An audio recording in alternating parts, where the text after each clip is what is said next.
நீங்க சொல்றீங்க இந்த அரசாங்கம் நல்லதை செய்யுதுண்டு மக்களுக்கு.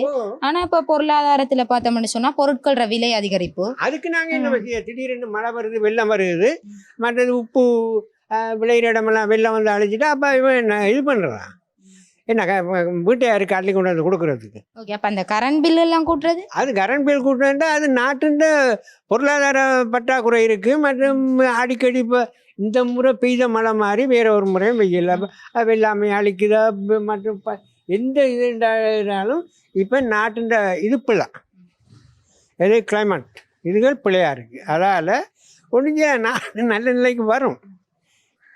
100க்கு 100 நான் என்னை பொறுத்தவரை 100க்கு 100 நான் நம்புகிறேன். இந்த அரசாங்கம் நல்லா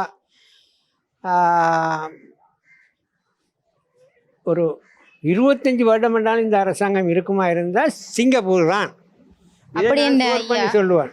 அப்படின்ற ஐயா, இப்ப எங்களோட ஜாழ் மாவட்டத்திலையும் வடமாகாணத்துல, அதாவது வடமாகாணத்துல வந்து 2 பெரிய உப்பளங்கள் காணப்படுது. ஒரு அளவு பெரிய, அதாவது ஆணையர் உப்பளம் உண்டு, அடுத்தது மன்னார் மாவட்டத்துல காணப்படுற உப்பளம். மன்னார் மாவட்டத்துல காணப்படுற உப்பளம் வந்து ஓரளவு இயங்குது. ஆணையர் உப்பளத்துல பிரச்சனை, அதாவது மக்கள் போராட்டம், தொழிலாளர்களே போராட்டம் செய்யறாங்க, தொழில் வாய்ப்புகள் இல்லைன்னு. இதுக்கு என்ன காரணம் நினைக்கிறீங்க? அதை வந்து அதை பொறுப்படுத்தி அதுக்கு உரிமை அந்த அந்த தொழிலை பொறுப்பேற்று செய்கிற ஒரு மேனேஜரோ அல்லது ஒரு உத்தியோகஸ்தரோ மக்களை சரியான முறையில் வழி நடத்தவும். சரியா, இல்லை இங்கே வாடா, அதை செய்யடா, இதை செய்யடா, அதெல்லாம் மலையேறி போச்சு அந்த காலம். சரியா, அவங்க கூலி, அவங்க தொழிலை செய்கிறாங்க, ஊதியத்தை கொடுக்குறோம், அரசாங்கம் கொடுக்குது.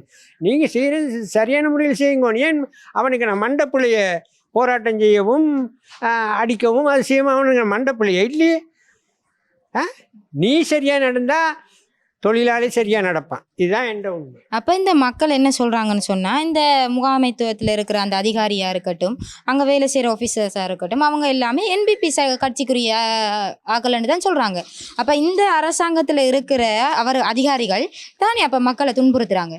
அது அம்மா இன்றைக்கு வந்து பல மாதிரியும் கிடைப்பாங்க. ஏன்னா அங்கால காத்தடிச்சு அங்கால சரீரம், இங்கால காத்தடிச்சு இங்கால சரீரம் உள்ள குணம் கொள்கை உள்ளாக்களும் ஒன்றும் செய்யலாம்.